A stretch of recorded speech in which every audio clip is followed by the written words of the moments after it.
മരങ്ങാട്ടുപള്ളി ഗ്രാമപഞ്ചായത്തിലെ ശുദ്ധജലക്ഷാമത്തിന് പരിഹാരം കാണാൻ ഉതകും വിധമാണ് ജലനിധി പദ്ധതിയുടെ പ്രവർത്തനങ്ങൾക്ക് തുടക്കമായിരിക്കുന്നത്. കോട്ടയം അതിരൂപതയുടെ നിയന്ത്രണത്തിൽ പ്രവർത്തിക്കുന്ന കോട്ടയം സോഷ്യൽ സർവീസ് സൊസൈറ്റിയാണ് സഹായ ഏജൻസിയായി പ്രവർത്തിക്കുന്നത്.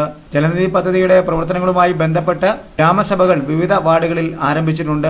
പഞ്ചായത്തിലെ 14 വാർഡുകളും ഉൾക്കൊള്ളുന്ന പ്രദേശങ്ങൾ ഉൾക്കൊള്ളിച്ചുകൊണ്ടാണ് ജലനിധി പദ്ധതിയുടെ നിർവഹണം ലക്ഷ്യമിട്ടിരിക്കുന്നത്.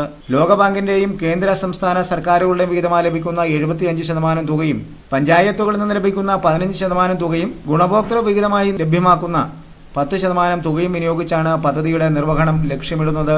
ശുദ്ധജല ദൗർലഭ്യത്തിന് ശാശ്വത പരിഹാരം കാണാൻ പദ്ധതി പ്രാപ്തമാകും എന്നുള്ളതാണ് ഏറെ ശ്രദ്ധേയം. മരങ്ങാട്ടുപള്ളി ഗ്രാമപഞ്ചായത്ത് 14-ാം വാർഡിൽ നടന്ന ഗ്രാമസഭയിൽ Uzhavoor block panchayat president M N. Thomas, panchayat president Belji Emmanuel, ഗ്രാമപഞ്ചായത്ത് അംഗം സാബു അഗസ്റ്റിൻ തെങ്ങുംപള്ളി, ബ്ലോക്ക് പഞ്ചായത്ത് അംഗം ജെ ജോൺ തറപ്പിൽ തുടങ്ങിയവർ പ്രസംഗിച്ചു.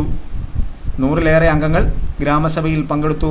പദ്ധതി നിർവഹണവുമായി ബന്ധപ്പെട്ട് ആദ്യ 9 മാസം സാമൂഹിക സർവേയും തുടർന്നുള്ള സമയത്ത് പദ്ധതി നിർവഹണവും പദ്ധതി വിലയിരുത്തലുമാണ് ക്രമീകരിച്ചിരിക്കുന്നതെന്ന് പദ്ധതി പ്രവർത്തനങ്ങൾക്ക് നേതൃത്വം നൽകുന്ന KSS അസിസ്റ്റന്റ് ഡയറക്ടർ വ്യക്തമാക്കി. KSS പ്രവർത്തകരുടെ നേതൃത്വത്തിൽ പ്രത്യേക പരിശീലന പരിപാടിയും ഭൂപടം തയ്യാറാക്കലും നടത്തി. ഈ പദ്ധതി നമുക്കറിയാം, കഴിഞ്ഞ കൊല്ലം തന്നെ തുറക്കായിട്ടുള്ളതാണ്. അതായത് കഴിഞ്ഞ കൊല്ലം തന്നെ ഏതാണ്ട് നല്ലൊരു തുക ഈ പഞ്ചായത്തിൽ ബോർഡിൽ നിന്നും ഈ ജലനിധിയിലേക്ക് ഞങ്ങൾ കൊടുത്തിട്ടുണ്ട്. ഇക്കൊല്ലവും വിളിച്ചിട്ടുണ്ട്. അതായത് നമ്മുടെ ഈ പഞ്ചായത്തിലെ ഈ മരങ്ങാട്ടുപള്ളി പഞ്ചായത്തിലെ കാര്യമായ കുടിവെള്ള സ്രോതസ്സുകളുണ്ട്, പക്ഷേ അത് യൂട്ടിലൈസ് ചെയ്യുന്നില്ലായിരുന്നു. അതിന് സർവേ ചെയ്യുന്നതിന് വേണ്ടിയിട്ട് നല്ലൊരു ഏജൻസിയാണ്. എനിക്ക് നേരത്തെ മുതൽ അറിയാവുന്നതാണ് കോട്ടയം സോഷ്യൽ സർവീസ് സൊസൈറ്റി മാനിപ്പുള്ളി. കാരണം കോട്ടയം രൂപതയുടെ പറയാം, എന്തുമാത്രം ഏർപ്പാടുകൾ ഇവരെല്ലാ കാര്യങ്ങളിലും ഇടപെട്ടുകൊണ്ടിരിക്കുന്ന ഒരു സാഹചര്യം ഉള്ളതുകൊണ്ട് നമുക്കതിനെ സംബന്ധിച്ച് മനസ്സിലാക്കാൻ സാധിക്കുന്നുണ്ട്. നല്ലൊരു ഏജൻസി വന്നപ്പോൾ നമ്മളത് മുതലാക്കുക എന്നുള്ളത് അദ്ദേഹത്തെ സ്ഥാപനത്തിലുണ്ട്.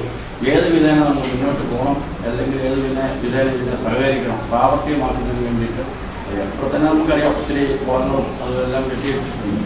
നമുക്ക് സർവേയിൽ നമുക്ക് ഇനിയും അതിന് വേണ്ടിയിട്ടുള്ള ജലത്തിൻ്റെ സോഴ്സ് കണ്ടുപിടിക്കാൻ സാധിക്കും. അതിനുള്ള ഒരു നിർദ്ദേശമാണ് ഇപ്പോൾ വന്നിരിക്കുന്നത്. തുടക്കം അങ്ങനെയാണ്. ഇതിലേക്ക് നിങ്ങളെല്ലാവരുടെയും അതോടുകൂടി 2 കൊല്ലം കൊണ്ട് നമുക്ക് ഇവിടുത്തെ ജലക്ഷാമം പരിഹരിക്കാൻ സാധിക്കും എന്നുള്ളത്